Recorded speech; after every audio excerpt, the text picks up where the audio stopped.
ढूंढता है फिर वही फुर्सत पे रात दिन, दिल ढूंढता है फिर वही। स्वागत, अभिनंदन, नमस्कार।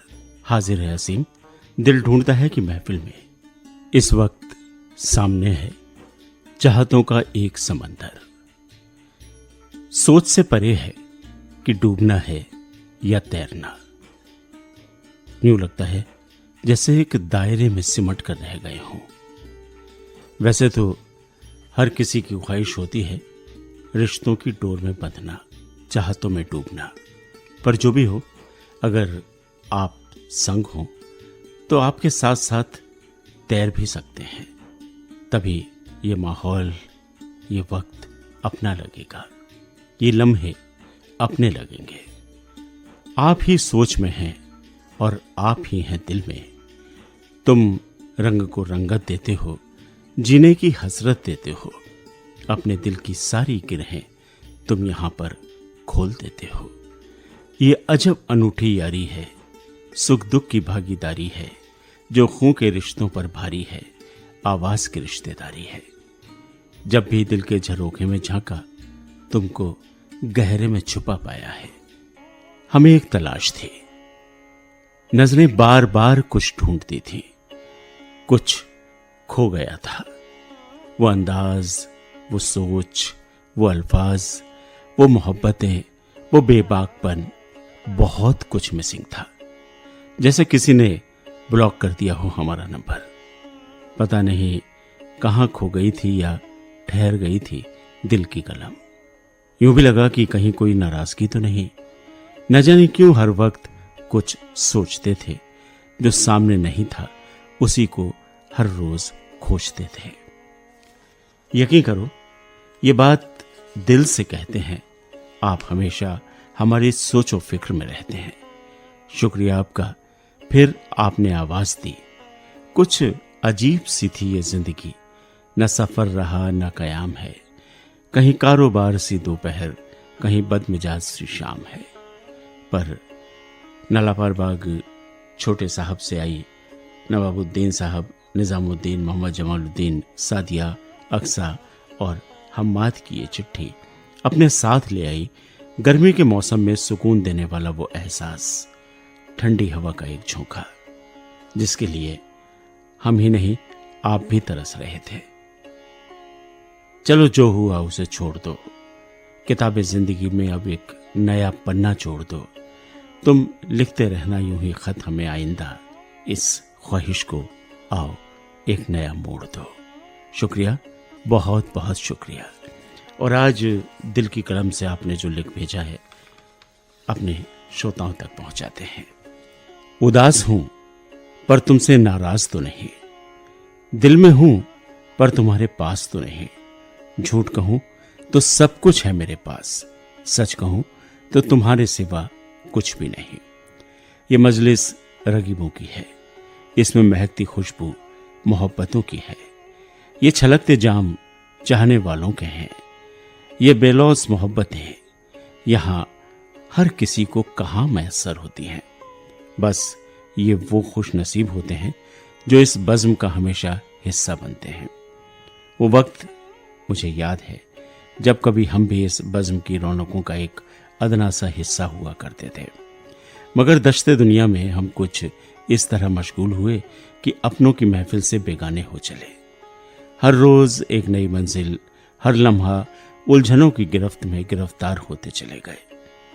दिल हर बार मचलता था कि एक शब जो अपनों की महफिल में हम पाबंदी से गुजारते थे, वहीं फिर जाकर अपना हाल-ए-ज़ार बयां करें। मगर कलम भी कुछ मायूस हो चला था, क्योंकि जिनसे बेपनाह मोहब्बत थी वो अब ना आशना हो गए। जो दिल के करीब थे वो अब आंखों से ओझल हो गए और हमेशा के लिए दीदा नम कर गए। रही बात अहले दिल की, तो उनके लम्स अभी कल्ब में बाकी हैं। वही हैं जो हर बार इसरार करते हैं लौट आने के लिए। उन्हीं रफ़ी के सफ़र की मोहब्बतों के नाम ये आज की शाम है। उनकी बसारत को सलाम, जो हमेशा हमारी आफियत के तालिब रहते हैं। उनकी समातों का मशकूर ममनून है कलमे नवाब, जो चाहतों के शजर की आबियारी करते हैं। आज उन्हीं से फिर अहद करने को जी मचलता है कि जैसे भी मुमकिन होगा इस बज़्म की रौनक का हिस्सा जरूर बनूंगा, क्योंकि ये आकाश मेरा है और इसकी हर अंजुम असीम है, इरफान है। इसकी खुसूसियत गफ्फार और इकराम है। इसी से तो तबस्सुम हमारे ज़ेर लब है। इन वफाओं को दिल ढूंढता है, ढूंढता था और ढूंढता रहेगा। जिंदगी जब भी तेरे बज़्म में लाती है हमें, जिंदगी जब भी तेरे बज़्म में लाती है हमें, ये ज़मीं चांद से बेहतर नजर आती है हमें, ये ज़मीं चांद से बेहतर नजर आती है हमें।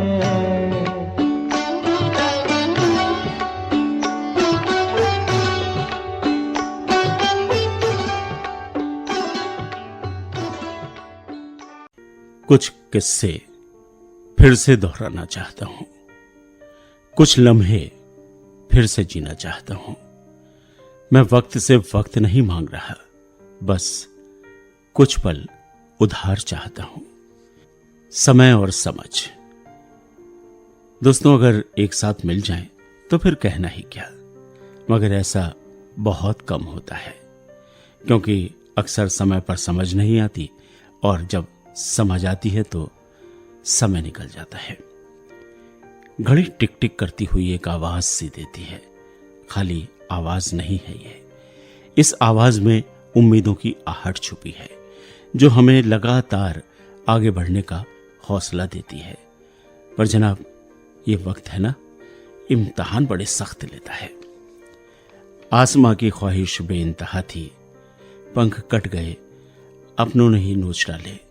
मिला कहां आसमां, मिली कहां ख्वाहिशें, जो ज़मी की थीं ज़मी के नाम हो गई। उतना मुकद्दर में था ही नहीं, जिंदगी बस अपनी बेउड़ान बन गई। आज जिंदगी फिर से इम्तिहान बन गई। कितनी बार इम्तिहान देते हैं हम जिंदगी में, और शुरुआत तो बचपन से ही हो जाती है। जब किसी भी क्लास में दाखिला लो तो उसकी मंजिल इम्तिहान ही है, और तभी अगली सीढ़ी पर हम पास होने के बाद चढ़ पाते हैं।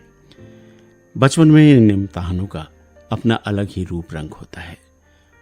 उसी दौर की तलाश में इस खत के साथ हैं कुंज निवास राधा कुंज इज्जत नगर बरेली के हमारे साथी बीके जौहरी विनोद, अर्पित जौहरी और शायना भी।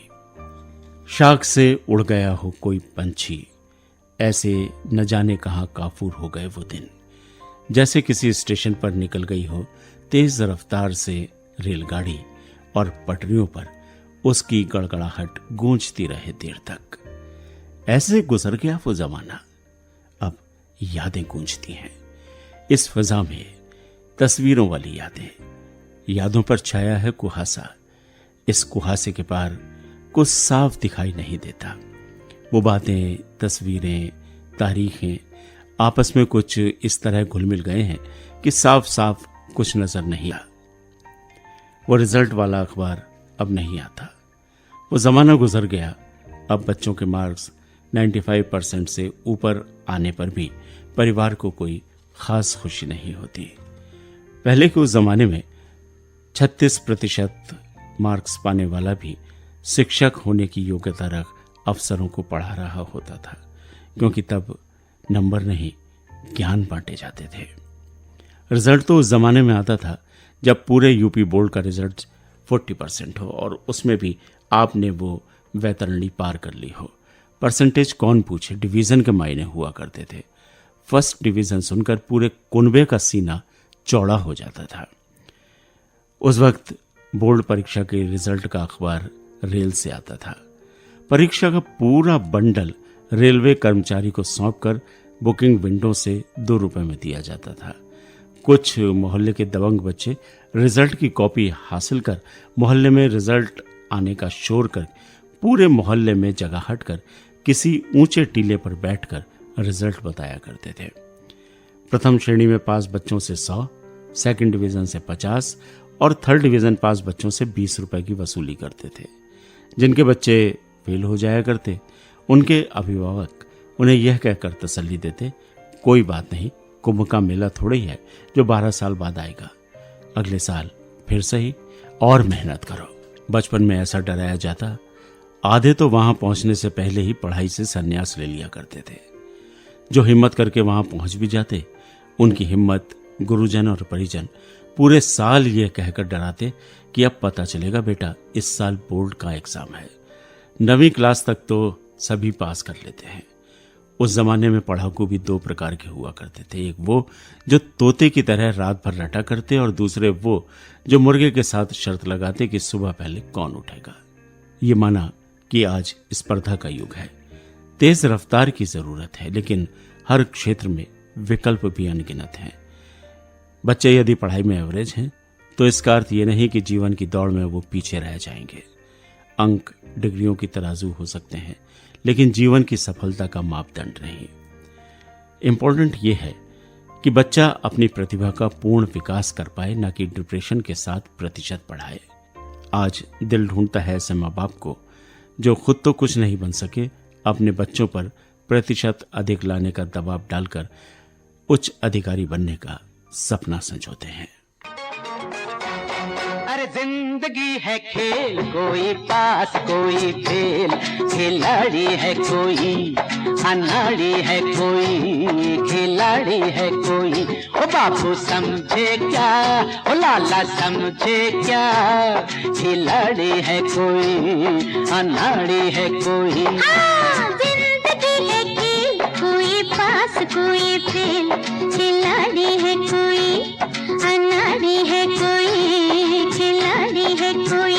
हो बाबू समझे क्या, लाला समझे क्या, खिलाड़ी है कोई अनाड़ी है कोई।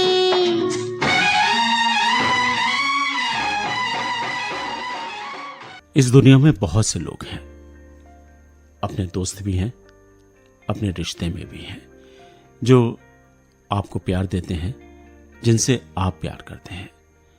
लेकिन कुछ रिश्ते ऐसे हैं जिसमें दुनिया की असलियत छुपी है। कोई बेमतलब आपको प्यार तो दूर, टाइम तक नहीं देता। मैंने देखा है उसे सपनों को जलाते हुए, अपने आंचल से हमारा भविष्य सजाते हुए।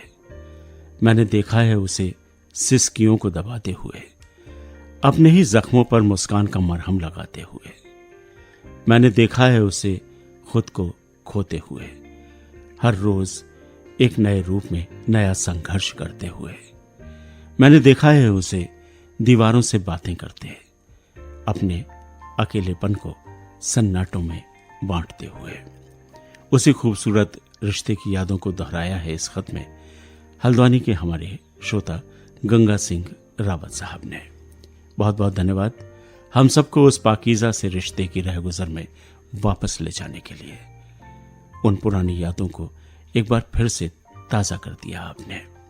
अनमोल, निस्वार्थ, ममतामयी भावनाएं अपने भीतर कैसे समेट लेती हैं माएं। एक शायर ने लिखा, मैं रोया परदेस में भीगा माँ का प्यार, दिल ने दिल से बात की बिन चिट्ठी बिन तार। अपनी चिट्ठी में आज गंगा सिंह रावत जी लिखते हैं, उसके हाथों का स्पर्श जब मेरे सिर पर पड़ा, उसके हाथों का स्पर्श जब जब मेरे झुके हुए कांधों पर पड़ा, मेरा घर से जाते समय उसका ये कहना, अपना ख्याल रखना, लौटकर आते समय द्वार पर खड़े होकर मेरे आने की राह तकते रहना, मेरी लाई चीजों को घर के सभी सदस्यों में बांट देना, अपने लिए कुछ भी न रखना, न बचाना, न कोई डिमांड। फिर एक दिन वो मनहूस घड़ी भी आ ही गई। तारीख 3 मार्च 2024, दिन रविवार। सुबह घर के सभी लोग अपनी अपनी दिनचर्या में व्यस्त थे। घड़ी की सुई 7:14 का समय बजा रही थी कि वो हो गया जिसका मैंने सपने में भी एहसास नहीं किया था। मां हम सबको छोड़कर चली गई थी। बिस्तर पर निढाल शरीर, मैंने उसके ठंडे पड़ रहे हाथों को अपने हाथों में ले रखा था। उसे चिर निद्रा से जगाने की असफल कोशिश में मां मां पुकार रहा था, पर कोई जवाब नहीं। ऐसा लगा जैसे मेरे जीवन का मेरे लिए कोई मतलब नहीं रह गया था। सब बिलख रहे थे, पर एक सन्नाटा मेरे कानों के रास्ते भीतर घुसकर ऐसा तूफान मचा रहा था कि उफ। अब सोचता हूं तो समझ नहीं पाता हूं कि कैसे मैं अपने आप को उस घड़ी से बाहर निकाल पाया। मां की 2 तस्वीरें कमरों में लगी हैं। उन्हें रोज देखता हूं, उनसे आशीर्वाद लेता हूं और उन्हें अपने आसपास ही पाता हूं। एक तस्वीर हमेशा मेरे भीतर समाई हुई रहती है, जो मुझसे बातें करती है, मेरे मन को ढाढ़स बंधाती है, सांत्वना देती रहती है, पर दिल आज भी उसे ढूंढ रहा है। जिधर देखूं तेरी तस्वीर, जिधर देखूं तेरी तस्वीर नजर आती है।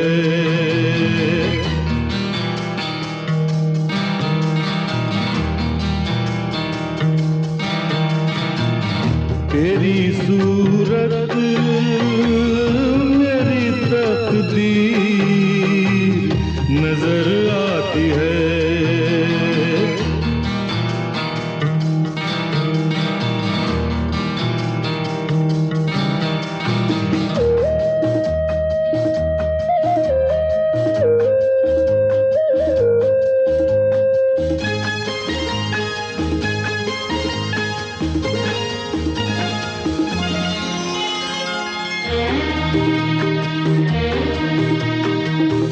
जिंदा हूँ मैं तेरे लिए, जीवन तेरा है, मेरा है जो सब है तेरा,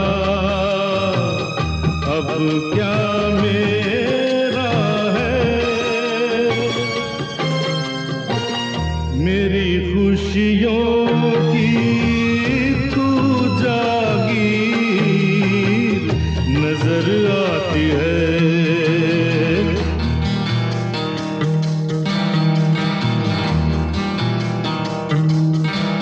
हो जिधर देखूं तेरी तस्वीर नजर आती है।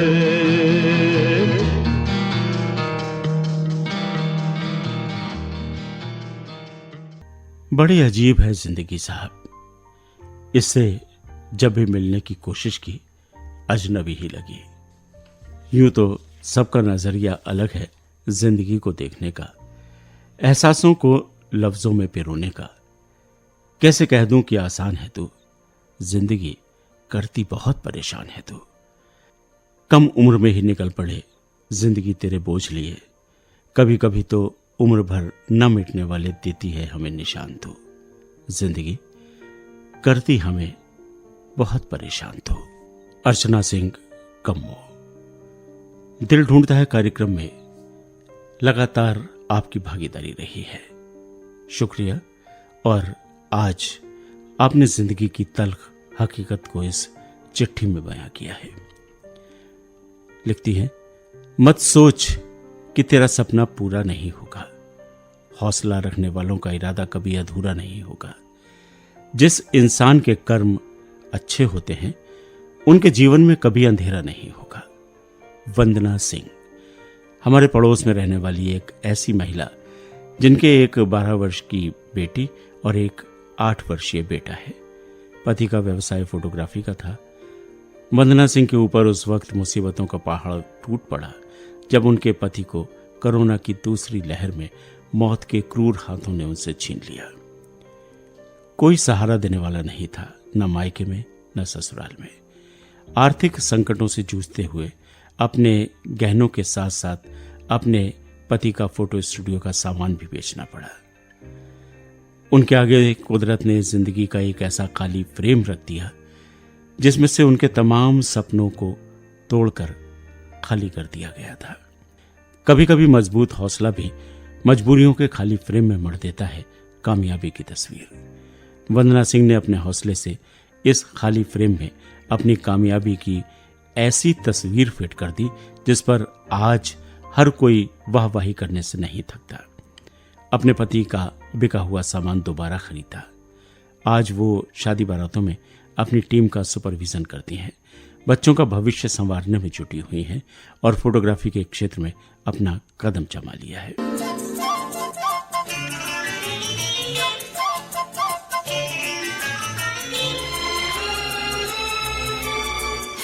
हमने बहाने से छुपके जमाने से पलकों के पर्दे में घर भर लिया।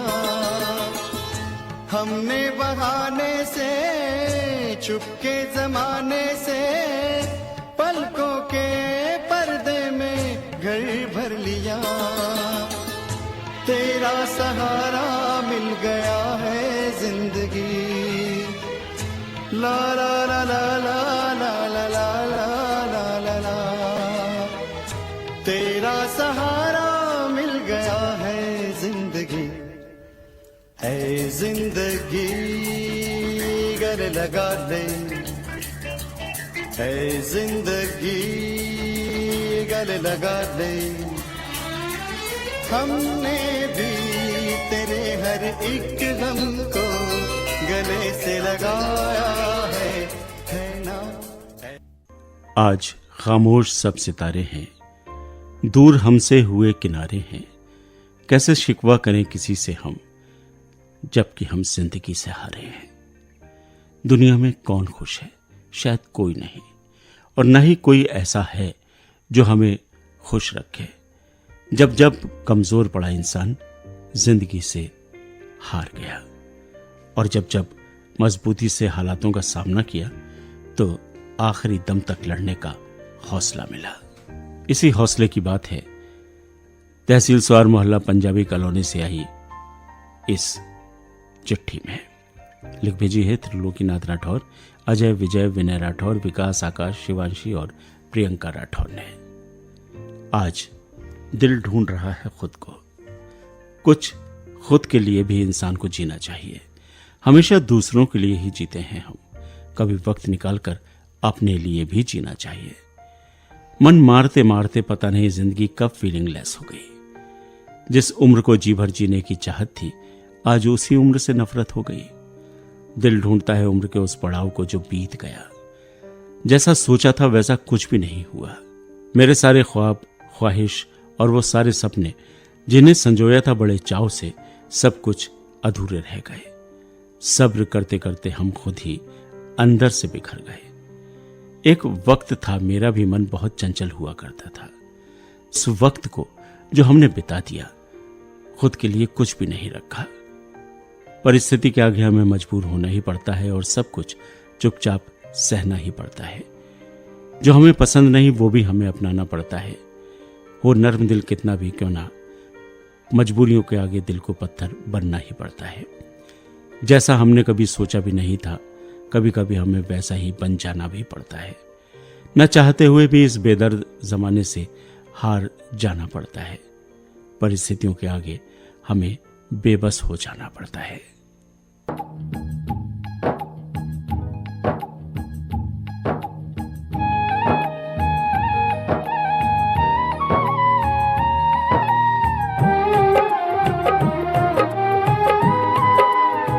कुछ खोना है कुछ पाना है, जीवन का खेल पुराना है। कुछ खोना कुछ पाना है, जीवन का खेल पुराना है। जब तक ये सांस चलेगी यारा ये तो चलते जाना है, कुछ खोना है कुछ पाना है, जीवन का खेल पुराना है, जब तक ये सांस चलेगी यारा ये तो चलते जाना है।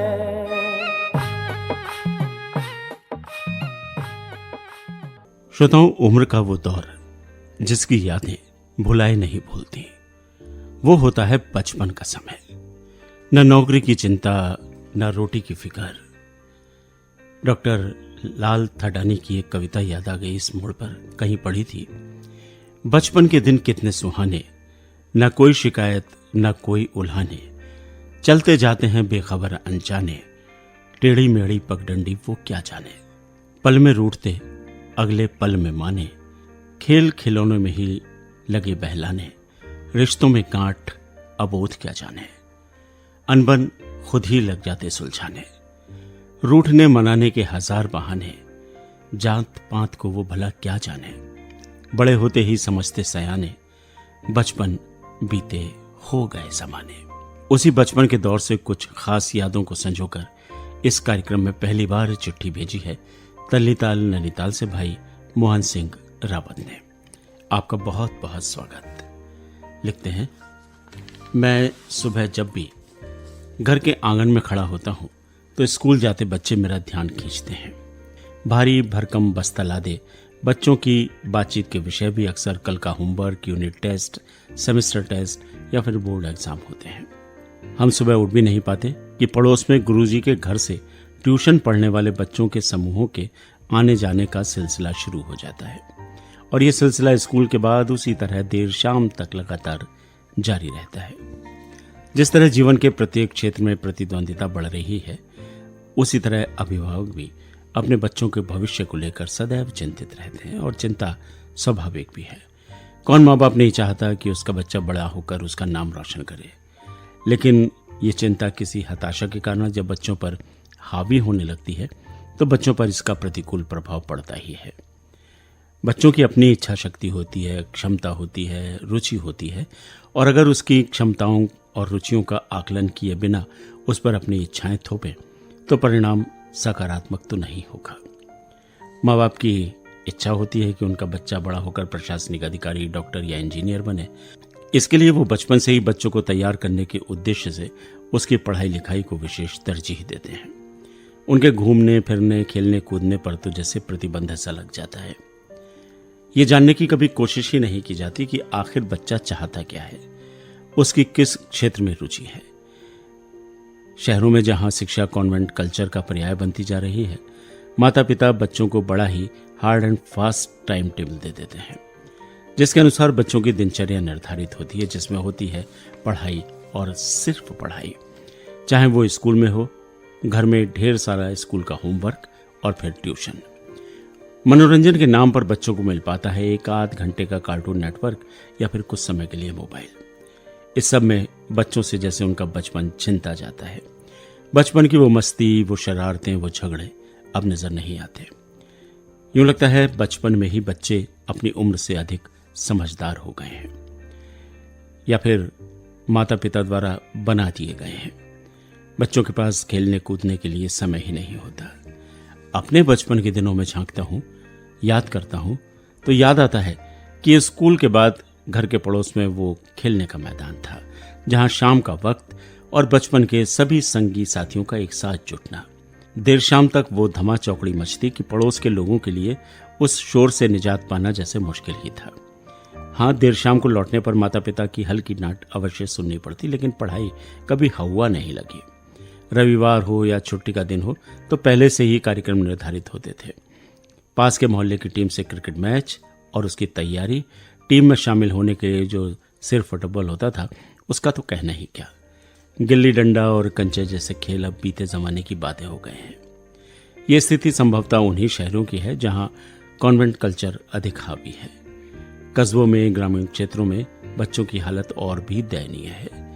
इन इलाकों में शिक्षा से वंचित बच्चों पर घर परिवार की भी किसी न किसी तरह से जिम्मेदारी होती है। घर के कामों और आजीविका के लिए फैक्ट्रियों व खेत खलिहानों में काम करते ये बच्चे अलमस्त बचपन से जैसे बहुत दूर हैं। अपने बचपन में लौटें तो याद आती हैं दादी नानी की वो कहानियां जिन्हें सुने बगैर कभी नींद नहीं आती थी। माँ की वो लोरियां जिसमें माँ के ममत्व का एहसास कहीं अंतर तक गहराई से जुड़ा था। अब कहाँ वो दादी नानी की कहानियां, माँ की लोरियां। अब तो मोबाइल है, 24 घंटे का टीवी प्रसारण है, नई नई फिल्मों के गीत हैं, डांस है, सीरियल के नाम पर थ्रिलर है, हॉरर शो है, और इन सब में गुथा है हमारा ताना बाना जिससे त्रस्त है आज का बचपन। सच है, बचपन दोबारा लौट कर नहीं आता। आज के बच्चे बहुत समझदार हैं, अपनी जिम्मेदारियों को बखूबी समझते हैं। हमें बच्चों पर पढ़ाई या किसी तरह का अनावश्यक बोझ डालने से बचना चाहिए। पढ़ाई का डर या हौवा खड़ा करना ठीक नहीं। उनको खुला माहौल देना भी हमारी ही जिम्मेदारी है, जिससे वो खुली हवा में सांस ले सकें, उन पर जिम्मेदारियों का बोझ कम से कम हो, उनका बचपन हर बंदिश से मुक्त हो, जहां वो खुलकर हंस सकें, खिलखिला सकें, हर खुशी को महसूस कर सकें, और डर का तो जैसे दूर दूर तक नामो निशान भी ना हो। ये सब लिखते हुए मुझे आज भी बहुत याद आते हैं अपने हर तरह की जिम्मेदारियों बंदिशों से मुक्त अलमस्त बचपन के वो दिन जिन्हें दिल ढूंढता है।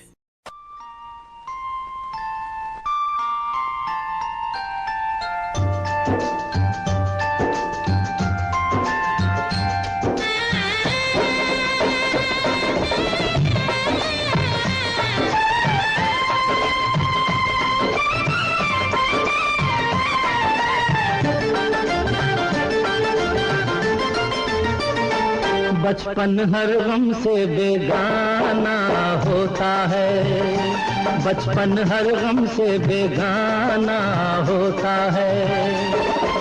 जन्म का शुभ दिन हर दिन से सुहाना होता है, कि बचपन हर गम से बेगाना होता है।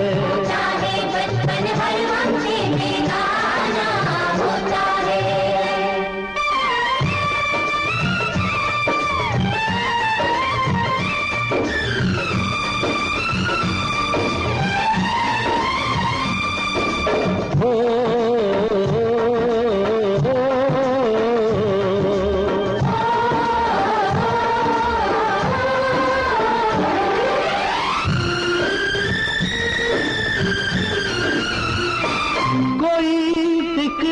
चिंता मस्ती का आलम जीवन खेल सा लगता है,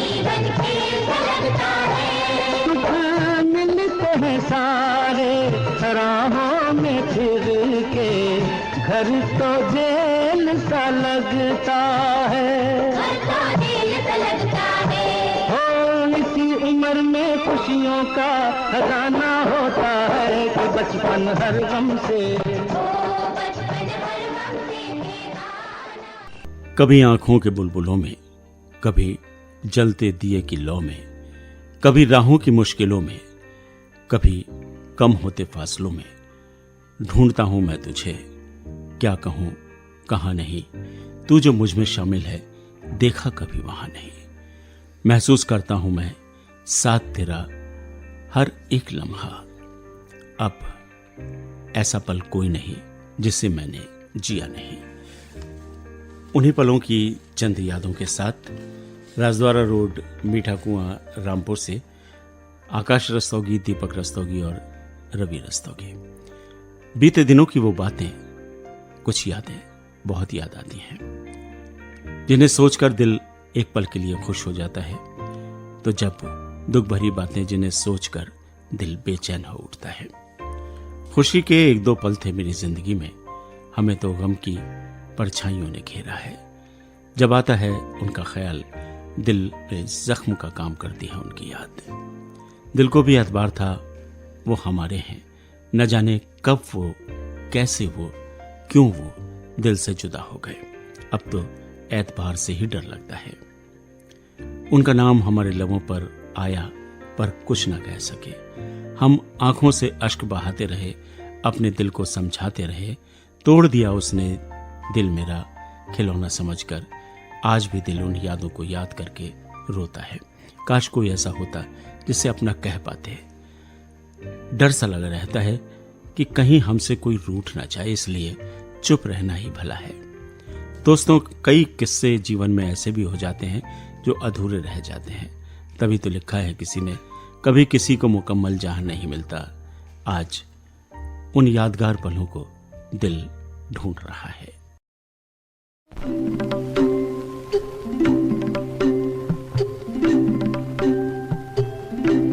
ओ माझी रे, ओ माझी रे, अपना किनारा नदिया की धारा है।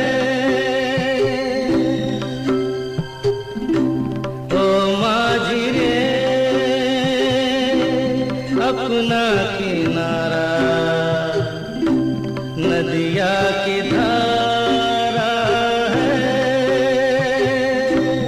ओ माझी रे। दुनिया की सारी मुसीबतों पर वो अकेले ही भारी है। मुश्किल में हार न माने ऐसा योद्धा हर एक नारी है। बस एक दिन ही नहीं, तुम रोज उसको इज्जत दो। उसको महफूज रखने की हमारी भी जिम्मेदारी है। औरों के लिए जो सोचे वो है औरत। समाज की हर रीत निभा जाए वो है औरत। गांधी समाधि रोड, रामपुर से हाजी गफ्फार खान, रजिया खान, सिमरन खान और शहनाज बाबू अंसारी। गए दिनों की बात है जब ये कहना आसान था कि ख्वातीन को मुलाजमत की क्या ज़रूरत है, उनकी और भी जिम्मेदारियां हैं, घर हैं, बच्चे हैं। एक सोच ये भी थी कि ख्वातीन मुलाजमत अपने शौक और सहूलियतों को हासिल करने के लिए करती हैं। लेकिन आज वक्त और हालात के तकाजे इतने मुख्तलिफ हो गए हैं कि अब ये कहना ज़रूरी हो गया है कि न सिर्फ ख्वातीन को आला तालीम हासिल होना चाहिए, बल्कि उन्हें मुलाजमत के लिए भी कोशिश करनी चाहिए।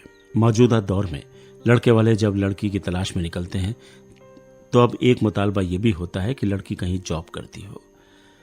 इसी तरह से घर की जिम्मेदारियों की बात है। ये बढ़ता हुआ दायरा उन्हें एहसास कराता है कि उनकी जिम्मेदारी कितनी है।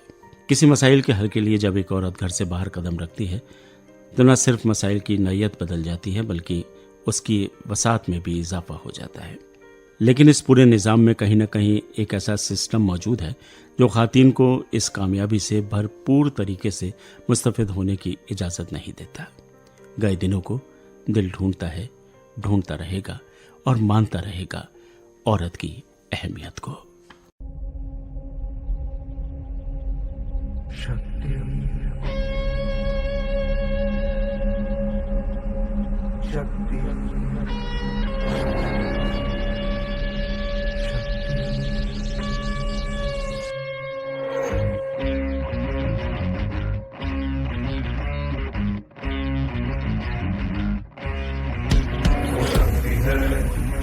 वो शक्ति है, वो शक्ति है, वो शक्ति है, वो शक्ति है, वो शक्ति है, वो शक्ति है, वो शक्ति है। कभी कभी वो शक्ति है, कभी कभी वो भक्ति है। ना झुकती है, ना रुकती है, ना थमती है, ना थकती है। ना झुकती है, ना रुकती है, ना थमती है, ना थकती है। वो शक्ति है, वो शक्ति है, वो शक्ति है, वो शक्ति है, वो शक्ति है, वो शक्ति है, वो शक्ति है।